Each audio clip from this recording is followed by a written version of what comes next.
What's up, everybody? Today we're going to be installing a 26 millimeter Mikuni style carburetor. This is a molkt, which is actually a knockoff Chinese clone, I guess is what you'd call it. And we're going to be putting this on the Murray. Pulled the hood off, it's sitting over there on the bike. I'll have to show you that sometime because that's a new addition. Right now it's not running, but make a video on that at some point. So here's the engine. Thing performed pretty well, but a lot of bogging. Wasn't happy with all that, but didn't mind this air intake. Seemed to work pretty well. So right now we're gonna rip this carburetor off.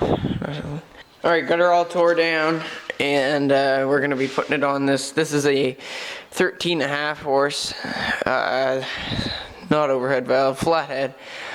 And it's got a different intake manifold as one of those 14s, so what I've figured is I have to drill this hole out and that way a little bit over and up, and I don't know about the other hole yet. I'll get there once I pull this off.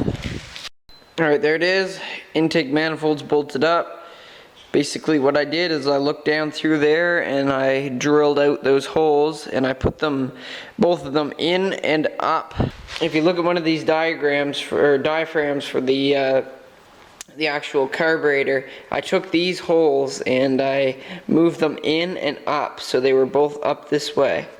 This one here too, over and up, right in there somewhere. Pretty simple. It's this is the 26 millimeter one, which I got that because it matched up with this intake manifold off of the engine.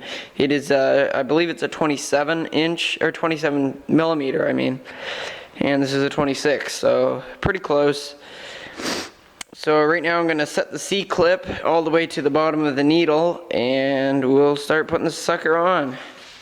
Alright, here's the slide, and what you're going to do is basically just drop this, and there's a little thing there that keeps the needle down, and here's the needle right there. There's the C-clip. Basically what I'm going to do is move that all the way to the bottom and we should be good to go. Well, I figured I'd show you how I hooked this up because I actually kind of wondered about it. What I did is I flipped my cable around, and if you see in the bottom there, that's that little knob for a bicycle brake cable, and I put that in the bottom, and then I fed the wire back through my black wire there, and I put the spring, the washer, and that little metal plate in there, as you can see.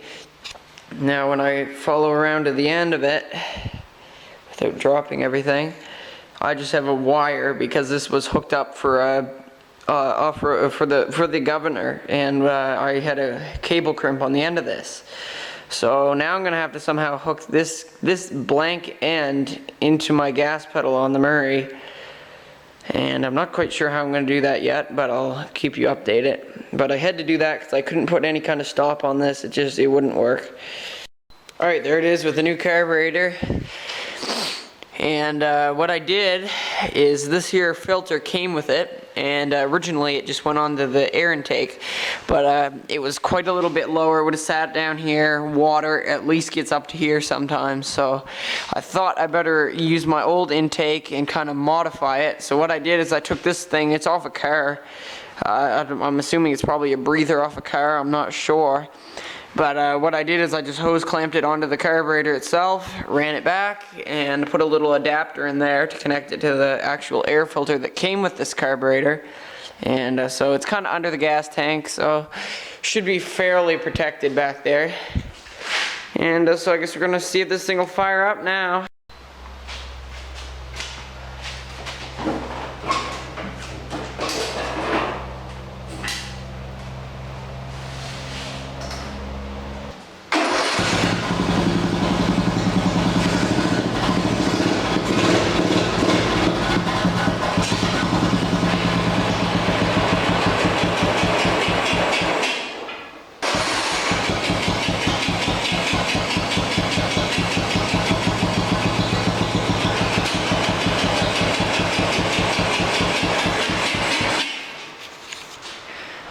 Get higher yet.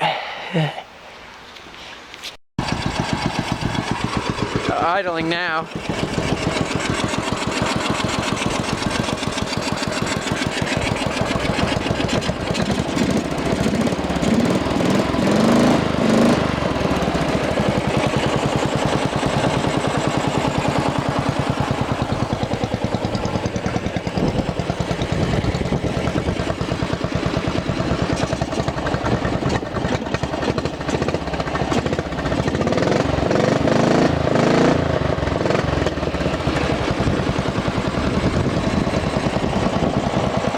Let's take it for a rip.